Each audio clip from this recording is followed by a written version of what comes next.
আমরা যেন খেলাফত আলা মিনহাজিন নবুওয়াত অর্থাৎ আল্লাহ রাসূল সাল্লাল্লাহু আলাইহি ওয়াসাল্লাম যে আদর্শের উপরে ছিলেন সেই আদর্শ বাস্তবায়ন করার জন্য জীবনের সবকিছু বিসর্জন দিয়ে আল্লাহর জমিনে আল্লাহর দ্বীন কায়েম করার জন্য আমরা রাজি আছি তো ইনশাআল্লাহ।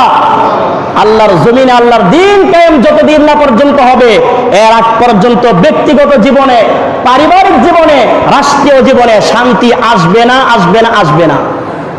আল্লাহর দ্বীন প্রতিষ্ঠা ছাড়া আপনি ইসলাম পরিপূর্ণভাবে পালন করতে পারবেন না।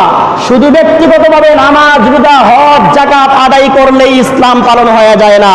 ইসলাম পালন হচ্ছে মসজিদের মধ্যে যেইভাবে এক ইমামের কমান্ডারে চলেন, দেশের ভিতর আপনি সেই একই ইমামের কমান্ডারে চলতে হবে। তবে দেশের ইমাম হইতে হবে কি মুত্তাকি, পরহেজগার, তাকওয়াবান, যেই ইমাম মসজিদের মধ্যে সর্বপ্রথম ইমামতি করার যোগ্যতা রাখেন। সেই ইমাম আছেন আমগর।